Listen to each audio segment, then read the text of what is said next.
لقد كان لكم في رسول الله أسوة حسنة لمن كان يرجو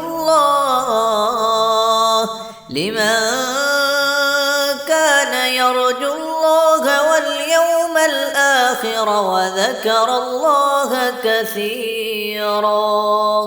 نحمد نصلی علی رسول الکریم اما بعد فاعوذ باللہ من الشیطان الرجیم بسم اللہ الرحمن الرحیم۔ بیت عقبہ کے بارے میں نے آپ کو بتا دیا کہ بیت عقبہ جو تھے اس میں 2 دفعہ ہوئی تھی، اول اور ثانی۔ اول میں 12 لوگ شامل ہوئے تھے جس میں بھی یہ عبادہ بن صامت رضی اللہ عنہ تھے، اور سیکنڈ میں 72 یا 73 لوگ تھے، اس میں بھی عبادہ بن صامت شامل تھے، اور سیکنڈ میں ان کو آپ صلی اللہ علیہ وسلم نے جو 12 نقیب بنائے تھے جا کے مدینہ میں اسلام کی دعوت دینے کے لیے، تو ان میں سے یہ ایک نقیب بھی تھے۔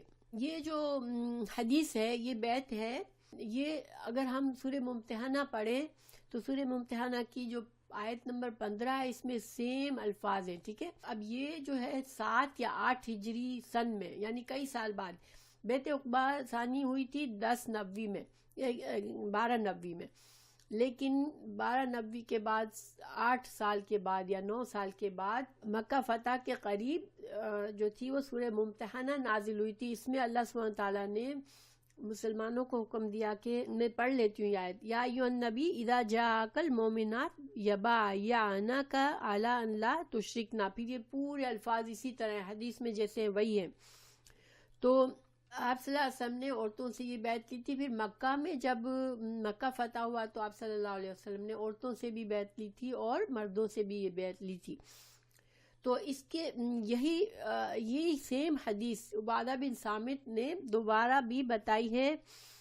جب مکہ فتح ہونے کے بعد انہوں نے یہ حدیث نمبر امام بخاری نے 4894 پر ذکر کی ہے، ٹھیک ہے، یہ والی حدیث جس میں امام بخاری نے اس کا باب باندھا ہے۔ یہ سورہ ممتحنہ کی تفسیر کے طور پر اس باب کو لائے ہیں، اور اس میں حضرت عبادہ بن صامت نے فرمایا کہ رسول اللہ صلی اللہ علیہ وسلم نے ہم سے فرمایا کہ کیا تم لوگ مجھ سے اس بات پر بیعت نہیں کرو گے جس پر عورتوں نے بیعت کی؟ تو پھر آپ صلی اللہ علیہ وسلم نے سورہ ممتحنہ کی آیت نمبر 15 ریڈ کی تھی، ریسائٹ کی تھی اور بیعت لی تھی۔ تو اس کے بارے میں یہ فائدہ ہمیں پتہ چلتا ہے کہ یہ تو اس وقت تو سارے مسلمان تھے صحابہ کرام، لیکن انہوں نے بیعت لی تھی، یعنی حضرت عبادہ بن صامت تو اتنے عرصے سے مسلمان تھے اور دوبارہ فتح مکہ کے بعد دوبارہ بیعت کی، تو اس کا کیا مقصد تھا؟ تو دیکھیں، یہ ہم اس کی حکمت یہ سمجھ سکتے ہیں کہ یہ آپ صلی اللہ علیہ وسلم نے ایک یاد دہانی اور نصیحت کے لیے، دوبارہ ایمان کو تازہ کرنے کے لیے بیعت لی تھی کہ معاشرتی خرابیوں سے انسان کو دور رہنا چاہیے، یہ ساری برائیاں ان سے بچنا چاہیے۔ تو ایک طرح سے ایمان کو تازہ کرنے کے لیے یہ بیعت لی تھی۔ اب ہمارے لیے اس میں کیا سبق ہے؟ دیکھیں، ہم جو ہیں جو بھی دین ہمیں پتہ ہے، ٹھیک ہے، اگر کوئی ہمیں بعض اوقات نصیحت کرے، جو چیزیں ہمیں پتہ بھی ہے لیکن کوئی ہمیں بتائے، تب بھی ان کو خوشی سے لینا چاہیے، اور شاید ہمارے کچھ باتیں ہم بھول گئے ہیں، ہمیں یاد آ جائیں اور ہم دوبارہ سے انشاءاللہ اپنا ایمان مضبوط کر لیں اور اپنے اعمال کو پر ایک نظر ڈال لیں۔ اس لیے مسلمانوں کو ہمیشہ نصیحت کے لیے خوشی سے قبول کرنا چاہیے۔ دیکھیں، رسول اللہ صلی اللہ علیہ وسلم کے صحابہ کرام کا تو کتنا بلند درجہ تھا کہ وہ لوگ تو خود ہی ہر وقت جنت کی کوشش کرتے رہتے تھے، تو ہم تو کہاں کے، ہمارا کیا حیثیت ہے، ٹھیک ہے۔ تو ہمیں بھی چاہیے کہ ہم نصیحت کی کوشش کرنی چاہیے کہ ہم ایسی چیزوں میں شامل ہوئیں جہاں ہمیں کچھ نصیحت حاصل ہو، ایسے دروس میں، ایسی مجلسوں میں ہم شامل ہوں جہاں پر ہمیں دین کے ایمان تازہ کرنے والی باتیں ہمیں پتہ چلے، ٹھیک ہے۔ اچھا، اب ہم تھوڑا سا غور کرتے ہیں حدیث کی باتوں میں۔ دیکھیں، یہ آپ صلی اللہ علیہ وسلم نے جو لوگ نئے مسلمان ہو رہے تھے ان سے یہ بیعت کی شروع میں، ٹھیک ہے۔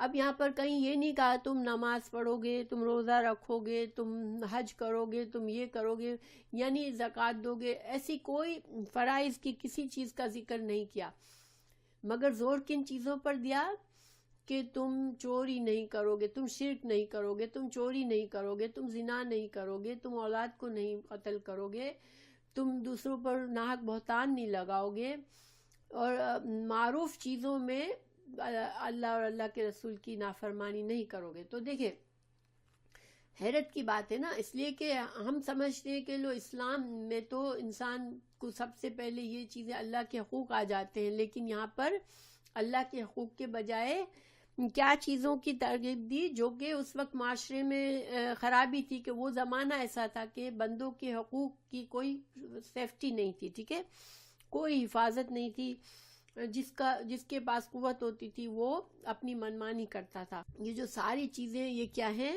اس میں اخلاق اسلام کی شرک نہ کرو تو گویا کہ عقیدے کی کو صحیح کیا گیا۔ اس کے علاوہ چوری نہیں کرو گے تو دوسروں کی مال، گویا کیا ہوا کہ دوسروں کی مال کا تحفظ کرو گے، تم دوسروں کے مال پر اپنا حق نہیں سمجھو گے۔ تو گویا یہاں پر ہمیں کیا پتہ چلا، اللہ کا حق سب سے پہلے، اس کے بعد بندوں کے حقوق کی بات کی گئی کہ تم چوری نہیں کرو، دوسروں کے مال پر اپنا قبضہ نہیں کرو گے۔ چوری کیا ہوتی ہے؟ بغیر اجازت کے کسی کے مال پر اپنا قبضہ کر لینا۔ پھر ولا تزنو، اور زنا نہیں کرو گے۔ تو زنا میں بھی بے حد خرابیاں ہیں، اس میں بہت سے لوگوں کے حقوق مارے جاتے ہیں، تو بندوں کے حقوق کا اس میں بھی ہے، اس میں عصمت کی حفاظت بھی ہے، تو یہ بھی کیا ہے، بندوں کے حقوق کے بارے میں۔ پھر ولا تقتلوا اولادکم، اور تم اولاد کو قتل نہیں کرو گے، تو یہ جان کی حفاظت ہے کہ کسی کی ناحق قتل کرنا اسلام میں جائز نہیں ہے۔ اسی طرح کسی پر بہتان لگانا، یہ کسی کی عزت کو خراب کرنے والا معاملہ ہے، کسی کی عزت پر حملہ کرنا ہے۔ تو گویا کہ کن چیزوں کو اہمیت دی گئی؟ جان کی حفاظت، مال کی حفاظت، عزت کی حفاظت، دین کی حفاظت۔ تو یہ ہمارا جو دین ہے، اسلام ہے، اس کے سارے اگر ہم دیکھیں، سارے اس کے احکامات کیا ہیں؟ ہاں، انسان کے یہ اس کو کہتے ہیں اجزائے خمسہ: جان کی حفاظت، مال کی حفاظت، عصمت کی حفاظت، دین کی حفاظت، عقل کی حفاظت اور عزت کی حفاظت۔ تو یہ بنیادی اسلام کی ایک جڑ ہے کہ حقوق کا خیال، اور اللہ سبحانہ تعالیٰ کی دین پر ہمیں کیوں چلنا ہے، کیوں ہمیں دین کے احکامات کو سمجھنا ہے، کہ ہمیں وہ بیلنس پتہ چلے حقوق اور فرائض کا، کہ ہمارے حقوق دوسروں پر کیا ہے اور دوسروں کے حقوق ہم پر کیا ہے، اور پھر ہم ان حقوق کا اگر حفاظت کرتے ہیں تو فساد نہیں ہوتا، انسان اللہ کی زمین پر امن و امان قائم رہتا ہے۔ دیکھیں آپ وہ زمین جس پر نہ کسی کو اپنی جان کا خطرہ ہے، نہ مال کا، نہ عزت کا، نہ عقل کا، نہ دین کا، تو وہ کتنی امن والی جگہ ہوگی۔ تو اللہ سبحانہ تعالیٰ یہ چاہتے ہیں ہم سے کہ ہم اس دنیا میں امن کے ساتھ رہیں اور ہم دوسروں کے حقوق کا خیال رکھیں۔ دوسری بات ہمیں یہ پتہ چلتی ہے کہ ایک جنرل اصول کے طور پر کہ تم نافرمانی نہیں کرو گے معروف کے ساتھ۔ تو معروف، لفظ معروف جو ہوتا ہے وہ ہماری شریعت میں ہر چیز پسندیدہ جو اللہ کے رسول صلی اللہ علیہ وسلم کے حکم کے مطابق ہے، یا ہمارے اسلامی معاشرے میں اس کو نیک کام سمجھا جاتا ہے، یہ سارے معروف کہلاتے ہیں۔ تو معروف میں تم نافرمانی نہیں کرو گے، ایک جنرل اصول بتا دیا، اس میں الگ الگ چیزیں نہیں بتا دی۔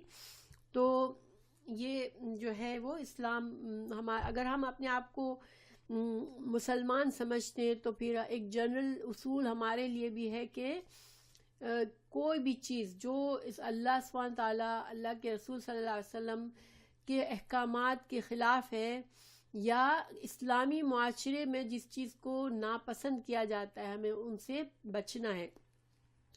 معروف کا جو اپوزٹ ہوتا ہے وہ منکر ہوتا ہے، جو منکر ویسی چیز جس سے نفرت ہو انسانوں کو۔ تو ایک یہ اصول پتہ چلا ہمیں اس میں۔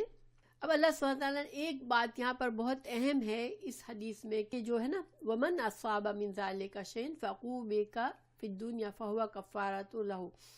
ایک اصول ہمیں یہ پتہ چلا کہ دنیا کے جو بھی سزا مل جاتی ہے دنیا میں گناہوں کی تو پھر اس کا کفارہ ہو جاتا ہے. ایکسیپشن جو تھوڑی چیزیں ہیں، شرک اور قتل ناحق، مومن کا قتل ناحق کرنا یا اس طرح کی چیزیں، ارتداد، اسلام سے پھر جانا، یہ چیزیں اس سے مستثنا ہے. باقی گناہ جو ہے وہ معاف ہو جاتے ہیں، اس کا کفارہ ادا ہو جاتا ہے. دوسری چیز ہمیں خاص بہت اہم پتہ کیا چلی کہ یہ کہا کہ جب اگر کوئی گناہ کر لے اور اس کا پتہ نہ چلے تو پھر اب اللہ کے ساتھ اس کا معاملہ ہے. اللہ چاہے تو اسے معاف کر سکتا ہے اور اللہ چاہے تو اسے سزا دے سکتا ہے. اس سے ہمیں بہت اہم باتیں پتہ چلتی ہے. نمبر 1، دیکھیے دوسروں کے اعمال کو ہمیں نہیں پتہ، ٹھیک ہے، انسان کی نیتیں کیا ہے. انسان کچھ کام کرتا ہے، بظاہر اچھا لگتا ہے، لیکن وہ اس کام میں اس کی نیت کیا ہے یہ سب اللہ جانتا ہے. اور اللہ تعالیٰ انسانوں کو نیت کے لحاظ سے اس کو قبول کرتا ہے، کاموں کو، ہمارے اعمال کو، یا اس کو ریجیکٹ کرتا ہے، یا سزا دیتا ہے، یا اللہ جزا دیتا ہے. یہ سارے کام اللہ کی مرضی سے ہے اور اللہ بے نیاز ہے. اللہ کے ان فیصلوں کا ہمیں نہیں پتہ. تو ہمیں اس میں کیا سمجھ میں آیا کہ ہم اگر کسی کو انسان کے بارے میں بات کریں تو ہم یہ نہ سمجھیں کہ یہ تو بے شک جنتی انسان ہے یا یہ تو جہنمی ہے. نہ ہمیں الاؤڈ بھی نہیں ہے کہ ہم اس طرح سے کہیں کہ کوئی مر گیا تو ہم کہیں نہیں یہ تو جنتی ہی تھا. نہیں، ہمیں نہیں پتا، ہمیں ان کے اعمال کا نہیں پتا، اس کی نیتوں کا نہیں پتا. تو صرف اللہ ہی جانتا ہے. اللہ سبحانہ تعالیٰ بے نیاز ہے. وہ ہماری نیکیوں کو پسند کرے گا تو وہ ہمیں اجر دے گا. اگر ہماری نیکیوں کو نہیں پسند کرے گا کسی وجہ سے تو وہ اب اس کی مرضی ہے. اس سے کوئی یہ نہیں کہہ سکتا اللہ تو مجھے اجر دے کیونکہ میں ڈیزرو کرتا ہوں. ہم کچھ ڈیزرو نہیں کرتے. اللہ سبحانہ تعالیٰ حکیم ہے، عالم ہے. اللہ کے فیصلے اللہ کے ہاتھ میں. اللہ بے نیاز ہے. ہمیں نیت ہم اگر کوئی اچھا کام کرتے ہیں تو اللہ سے امید اور رحمت کی امید کر سکتے ہیں، دعا کر سکتے ہیں کہ اللہ ہماری نیکیوں کو قبول کرنا. جیسے ہمیں سکھایا بھی گیا قرآن میں، حضرت ابراہیم علیہ السلام کعبہ کی تعمیر کر رہے تھے اور کیا دعا کر رہے تھے کہ اللہ تعالیٰ تو قبول کرنا، تو ہمارے گناہوں کو معاف کر دینا. تو گویا کہ ابراہیم علیہ السلام جیسے عظیم پیغمبر جس کو اللہ کا خلیل اللہ کا درجہ ملا ہوا ہے، اگر وہ اتنا بڑا ایک نیک کام کرتے ہوئے ڈر رہے ہیں کہ اللہ میرے قبول کرے گا یا نہیں کرے گا، اور دعا کر رہے ہیں اللہ تو قبول کرنا اور کمی کو معاف کرنا، تو ہمیں کبھی بھی اپنی نیکیوں پر فخر نہیں ہونا چاہیے، نہ کانفیڈنس ہونا چاہیے کہ بے شک میری نیکیاں قبول ہیں اور میرے لیے جنت سیٹ ہو چکی ہے. ہمیں نہیں پتا ہماری کتنی نیکیاں کس درجے کی تھی، اللہ نے قبول کیا یا نہیں کیا، یا ہم نے کتنے گناہ کر کے ان نیکیوں کو ضائع کر دیا، یہ اللہ سبحانہ تعالیٰ ہی جانتا ہے. تو ایک مومن کو کیا کہا گیا کہ ایمان اللہ کی رحمت کی امید رکھے اور اللہ کے عذاب سے خوف کرے اور ہمیشہ مغفرت بھی کرتا رہے، دعا بھی کرتا رہے اور کوشش کرتا رہے. ٹھیک ہے، تو کانفیڈنس نہیں ہونا چاہیے. آج جو ہے نا ہم لوگ بہت زیادہ کیئرلیس ہیں. ہمیں جیسے اتنی زیادہ فکر نہیں ہوتی. صحابہ کرام بہت زیادہ فکر مند ہوتے تھے. ایک صحابی کو اچانک سے یہ ہوا کہ میں تو رسول اللہ صلی اللہ علیہ وسلم کی محفل سے نکلتا ہوں تو میں تو اپنے دنیا میں مصروف ہو جاتا ہوں. تو اس کو لگا میں منافق ہوں شاید، کیونکہ میرا ایمان کم ہو جاتا ہے. جب میں آپ صلی اللہ علیہ وسلم کی محفل سے نکل جاتا ہوں تو میرے ایمان میں کمی آ جاتی ہے. تو پریشان ہو کے بازار سے نکل گیا اور نافق حنظلہ منافق ہو گیا، حنظلہ منافق ہو گیا. تو حضرت ابوبکر صدیق ملے. انہوں نے کہا کہ یہ تم کیا کہہ رہے ہو حنظلہ؟ انہوں نے کہا کہ میں آپ صلی اللہ علیہ وسلم کی محفل سے نکل کے میں دنیا میں اتنے مشغول ہو جاتا ہوں کہ میرا ایمان کی وہ حالت نہیں رہتی، تو مجھے لگتا ہے میں منافق ہوں. تو حضرت ابوبکر صدیق بھی ڈر گئے، بولے یہ تو میرے ساتھ بھی ہوتا ہے. تو وہ بھی پریشان ہو گئے. پھر دونوں رسول اللہ صلی اللہ علیہ وسلم کے پاس گئے اور آپ صلی اللہ علیہ وسلم کو اپنا مسئلہ بتایا. آپ نے فرمایا کہ دیکھو ایمان گھٹنے اور بڑھنے والی چیز ہے. تمہارا ایمان ہر وقت اگر اس لیول پر رہے جیسا تم میری محفل میں ہوتے ہو تو پھر تو تم کو فرشتے بھی نظر آنے لگیں گے اور تم سے آ کر مصافحہ کریں گے فرشتے کہ تم اتنا ہائی لیول پہ پہنچ جاؤ گے. تو ایمان جو ہے وہ کم اور زیادہ ہونے والی چیز ہے، مگر اس کا یہ مطلب نہیں ہے کہ ہم لاپرواہ ہو جائیں. ٹھیک ہے، اور ہمیں اسی حدیث سے پتہ چلتا ہے کہ ہمارا ایمان جو ہے صرف دل کی بات نہیں ہے، ہمارا ایمان ہمارے اعمال کے ساتھ ہمارے اخلاق، ہمارے عادات، ہمارا طور طریقہ، ہمارے ہر چیز، ایک مسلمان کے اخلاق، اعمال، اس کے طور طریقے، ہر چیز جو ہے وہ اس کے ایمان کو ریفلیکٹ کرتے ہیں. تو ہمیں مسلسل کیا کرنا ہے؟ اپنے ایمان پر نظر رکھنی ہے. جیسے دیکھیں اگر ہمارے کپڑے گندے ہو جاتے ہیں یا ہم نے شاور کیا کچھ دن نکل گئے تو ہمیں خود ہی فیل ہوتا ہے کہ مجھے شاور لینے کی ضرورت ہے، میری باڈی کو فریش ہونے کی ضرورت ہے. لیکن ہمارے دل کو بھی اسی طرح فریش ہونے کی ضرورت ہے. اور وہ فریش کیسے ہوتا ہے؟ اللہ کے ذکر سے ہوتا ہے، اللہ کے قرآن سے جڑنے سے ہوتا ہے، آپ صلی اللہ علیہ وسلم کی حدیثوں کو سننے اور اس پر غور و فکر کرنے سے ہوتا ہے.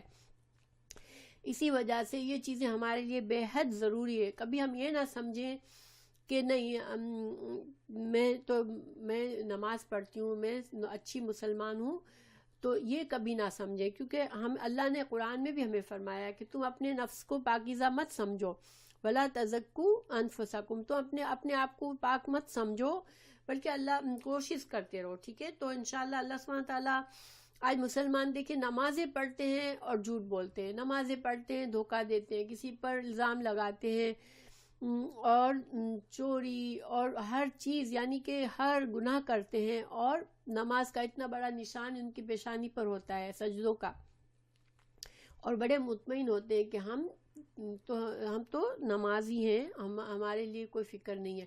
حالانکہ اللہ سبحانہ تعالیٰ نے بنی اسرائیل کے بارے میں کیا فرمایا تھا کہ یہ کیا سمجھتے ہیں کہ لن تمسنا النار الا ایاما معدودہ، ہم کو تو صرف اگر آگ میں ڈالا بھی گیا اول تو ہم آگ میں جائیں گے نہیں، ہم اللہ کے بخشا اللہ کے محبوب ہیں، اگر گئے بھی تو کچھ دنوں کے بعد اللہ تعالیٰ ہمیں نکال کے جنت میں ڈال دے گا. تو سیم ہم لوگ آج سمجھتے ہیں، لیکن ہمیں یہ طریقہ غلط ہے. اسی لیے اللہ سبحانہ تعالیٰ نے بنی اسرائیل کو بتا کر ہمیں ترغیب دیے کہ ہم اس طریقے سے بچیں. اچھا ہاں، ایک بات بھول گئی، حقوق العباد. دیکھیں اللہ سبحانہ تعالیٰ کے حق میں انسان گناہ کرتا ہے، اللہ تعالیٰ چاہے معاف کر دے، چاہے تو اسے سزا دے. حقوق العباد کے بارے میں یہ نہیں کہا گیا. اس کے بارے میں یہ کہا گیا ہے کہ جب کسی بندے کے ساتھ ہم کچھ غلط کرتے ہیں، ظلم کرتے ہیں، گناہ کرتے ہیں، تو وہ بندہ ہمیں معاف کرے گا تو ہماری معافی ہوگی. اور اس کے لیے ہمیں بتایا گیا ہے کہ حساب کتاب ہوگا تو اس انسان کی نیکیاں اس کو دے دی جائے گی جس پہ اس نے ظلم کیا ہوگا، کیونکہ وہاں کچھ اور نہیں ہوگا، ہماری نیکیاں ہی ہوگی جس سے حساب کتاب سیٹل ہوں گے. تو اللہ سبحانہ تعالیٰ ہمیں بچائے، ہمیں حقوق العباد میں بہت زیادہ احتیاط کرنی ہے. تو خلاصہ یہ ہے کہ سب سے پہلے شرک کی ہر قسم سے ہمیں بچنا ہے. اور شرک جو ہے وہ ظاہری بھی ہوتا ہے جو بت پرستی ہوتی ہے، لیکن نفس پرستی بھی شرک ہو سکتی ہے. اگر ہم بالکل اپنے نفس کے پابند ہیں تو وہ بھی ایک شرک کی قسم ہے.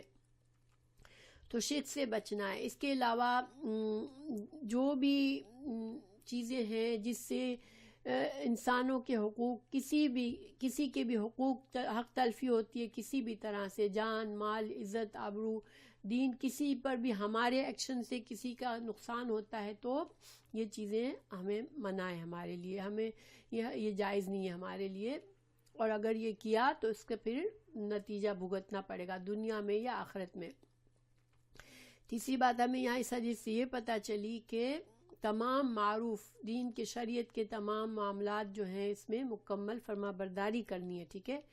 چوتھی بات اسے ہمیں یہ پتہ چلی کہ جب سزا دنیا میں مل گئی، اور دنیا میں ہر انسان دوسرے انسانوں سے نہیں بلکہ اسلامی حکومت نے اگر سزا دے دی تو پھر وہ گناہ کا کفارہ ہو گیا، پھر اللہ تعالیٰ اس کو آخرت میں سزا نہیں دے گا. چوتھی بات یہ پتہ چلی کہ ہمارے نیک اور برے اعمال جو ہے وہ صرف اللہ ہی جانتا ہے. اگر اللہ نے ہمارے برائیوں پر پردہ رکھا ہے دنیا میں تو یہ اللہ کا حق ہے کہ وہ ہمیں آخرت میں چاہے تو بخش دے، چاہے تو اس کو پکڑ لے.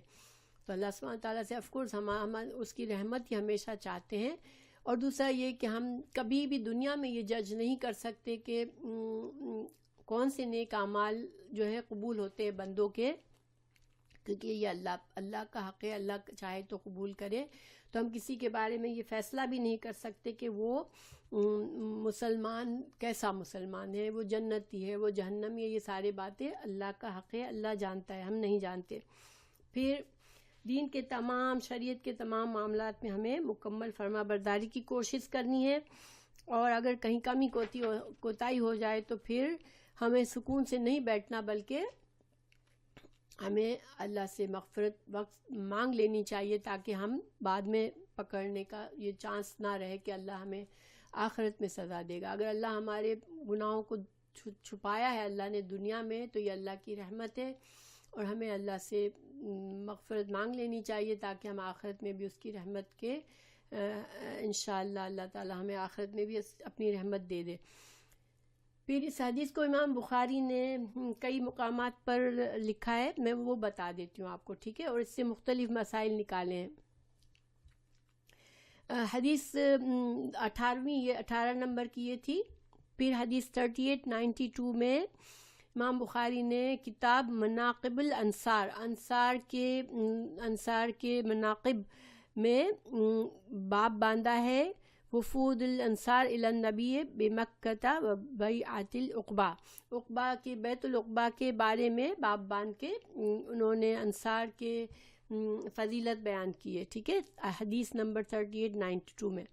حدیث نمبر 3893 یہ بھی اسی باب کے تحت ہے جو اوپر باب میں نے بتایا. اس حدیث میں ان الفاظ کی زیادتی ہے. حدیث نمبر 3893 میں الفاظ تھوڑے سے مختلف ہے. اس میں یہ ہے کہ ہم اللہ کی نافرمانی نہ کریں گے جنت کے بدلے، ٹھیک ہے. تو یہ ایک وعدہ لیا کہ جنت ہمیں اللہ تعالیٰ جنت دے گا، ہم اگر اللہ کی فرما برداری، ہم اللہ کی نافرمانی سے بچنے کا وعدہ کرتے ہیں اس امید پر کہ اللہ ہمیں جنت دے گا، اور اگر ہم نے عہد کے خلاف کیا تو اس کا فیصلہ اللہ پر ہے. تو اس حدیث سے چونکہ اس کے الفاظ مختلف ہیں، اس سے ہمیں تھوڑے مزید فائدے بھی پتہ چلتے ہیں.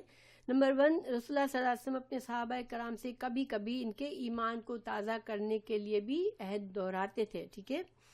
تو اور نمبر 2 یہ پتہ چلا کہ اس حدیث میں جن باتوں پر عہد لیا گیا ہے ان پر پورا اترنے والے کے لیے جنت کی بشارت ہے. تو انشاءاللہ ہم اگر اس بیت کو پر پورے اترتے ہیں تو اللہ تعالیٰ نے اس دوسری حدیث کے تحت ہمارے لیے جنت کی بشارت دی گئی ہے. انشاءاللہ اللہ تعالیٰ ہم سب کو جنت فردوس نصیب کرے، آمین. پھر حدیث 3999 میں کتاب المغازی میں غزوات کے بیان کے بارے میں باب باندھ کے اس باب میں لانے کا مقصد، اس حدیث کی سند میں ایک صحابی ہیں جو کہ جنگ بدر میں شامل تھے. تو یہ چونکہ حضرت عبادہ بن صامت کی صفت اس سے شامل پتہ چلتی ہے، اور بدری صحابیوں کے اعلیٰ مقام کا پتہ چلتا ہے، اس لیے امام بخاری نے کتاب المغازی غزوات کے بیان میں اس کو ذکر کیا ہے. پھر حدیث نمبر 4894 میں کتاب التفسیر میں سورہ ممتحنہ آیت نمبر 12 کی تفسیر، میں نے 15 کہی تھی، آیت نمبر 12 ہے. آیت نمبر 12 کی تفسیر میں اس حدیث کو لائے ہیں کیونکہ یہ سیم بیت جو ہے اس میں اس آیت میں بھی ہے، اور عورتوں سے لی گئی تھی اور مردوں سے بھی لی گئی تھی. تو اس حدیث کو امام بخاری اس باب میں لائے ہیں تفسیر سورہ ممتحنہ کی تفسیر میں. پھر حدیث نمبر 6784 میں کتاب الحدود وما یحذر من الحدود، کہ حد اور گناہ کے بیان میں، اور جن گناہوں سے حد لگتی ہے تو اس سے یعنی حد لگنے سے جو کفارہ ادا ہو جاتا ہے، تو اس کی ذکر میں کہ باب حد قائم ہونے سے گناہ کا کفارہ ادا ہو جاتا ہے. تو یہ ثابت کیا ہے امام بخاری نے، یہ مسئلہ ثابت کیا ہے. پھر حدیث نمبر 6801 میں کتاب الحدود میں حد اور سزا کے بیان میں اس کو بیان کیا ہے. پھر 6873 میں کتاب الدیت میں اس کو ذکر کیا ہے، کیونکہ اس حدیث میں ناحق قتل سے بچنے کا عہد ہے، تو اس وجہ سے کتاب الدیت میں اس کو لائے ہیں. پھر حدیث نمبر 7055 میں کتاب الفتن میں لائے ہیں. حضرت عبادہ بن صامت سے ان کی موت کے قریب لوگوں نے نصیحت کرنے کو کہا تو انہوں نے یہ حدیث سنائی تھی، اس لیے اس کو کتاب الفتن میں لائے ہیں. پھر 7199 میں لائے ہیں حکومت اور قضا کی کتاب میں، باب امام لوگوں کی سے کن باتوں پر بیعت لے. تو یہ حکومت اور قضا کے معاملے میں بیعت کے ڈسکرپشن کے لیے لائے ہیں کہ بیعت کس طرح سے لینی چاہیے لوگوں سے. پھر 7213 میں حکومت اور قضا ہی کے تحت ہے. پھر 7468 میں کتاب اللہ کی توحید کا بیان ہے. اللہ کی توحید کے بیان میں اس کو لائے ہیں کیونکہ اس میں اللہ کی توحید کی بیعت لی گئی ہے. تو یہ ہے یہ امام بخاری اتنی جگہوں پر اس کو لائے ہیں. انشاءاللہ میں تھوڑا جلدی بتا گئی، سوری اگر کسی کو مسئلہ ہوا تو بہرحال یہ حدیث خلاصہ یہ ہے کہ یہ حدیث ایک اہم حدیث ہے، اور آج ہم سے کوئی بیعت لینا والا نہیں ہے. آج لوگ کچھ علماء ایسے کرتے ہیں لیکن وہ پتہ نہیں اس طرح کی، اگر وہ دیکھیں بعض بیعت جائز بھی نہیں ہوتی اور بہت سے پیر وغیرہ لیتے ہیں اپنے فالوور سے.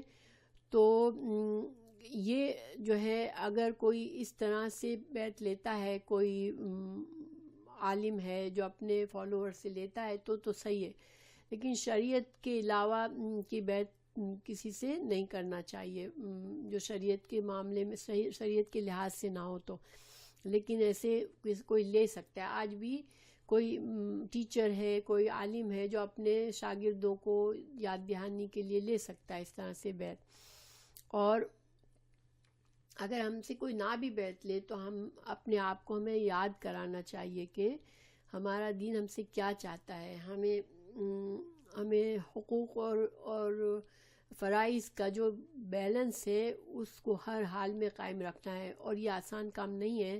اللہ کے حق، بندوں کے حق، یہ ہم کو یہ اسلام کا خلاصہ ہے اور اسلام کا بنیادی اصول ہے کہ حقوق اور فرائض کا خیال رکھنا یہ ہم پر لازمی ہے، اور اس کا حساب کتاب ہوگا اور اس کے بارے میں ہمیں پکڑا جا سکتا ہے. تو بہرحال اللہ سبحانہ تعالیٰ ہمیں سمجھنے کی توفیق دے، عمل کرنے کی توفیق دے، اور اگر مجھے بتانے میں مجھ سے کوئی غلطی ہوئی ہو تو اللہ تعالیٰ مجھے معاف کرے، کوئی اچھی بات بتائی ہو تو اللہ تعالیٰ قبول فرما لے، اور ہم سب کو اللہ سبحانہ تعالیٰ ہمارے لیے آسانیاں کرے کہ ہم دین سے کچھ نہ کچھ تعلق رکھیں. دیکھیں یہ کلاسیں ہمیں عالم نہیں بنائیں گی، ٹھیک ہے، میں بھی عالم نہیں ہوں، آپ لوگ بھی عالم نہیں ہو، نہ ہم عالم بن جائیں گے اس طرح سے، مگر ہم لوگ انشاءاللہ اگر ان پر جاری رہے تو ہمارا ایمان، اللہ تعالیٰ اس سے ایمان کی حفاظت ہوگی ہماری. تو ایمان کی حفاظت ہر چیز سے زیادہ ضروری ہے. تو اگر ہمیں تھوڑا سا پریشر بھی آتا ہے کہ ہمارے پاس بہت زیادہ ہم لوگ بہت زیادہ مصروف ہے اس دنیا میں، پھر بھی ہمیں سب سے پرائرٹی ہمارے ایمان کو رکھنا ہے، ورنہ ایمان بھی اسی طرح سے گندا ہو جاتا ہے، اسی طرح سے ڈل ہو جاتا ہے جس طرح ہماری باڈی کی اس کو ضرورت ہے مینٹیننس کی، ہمارے یعنی کہ ظاہری صحت خراب ہونے لگتی ہے اگر ہم اس کو اگنور کرتے ہیں، تو اسی طرح ایمان بھی خراب ہونے لگتا ہے. تو اللہ سبحانہ تعالیٰ ہمیں ہمارے ایمان کی فکر کرنے والا بنائے اور ہمارے لیے آسانیاں کرے کہ ہم زیادہ سے زیادہ ہم اپنا وقت نکال کے اپنے دین کے کام کریں اور دین کے ساتھ جڑ کے رہیں. آمین.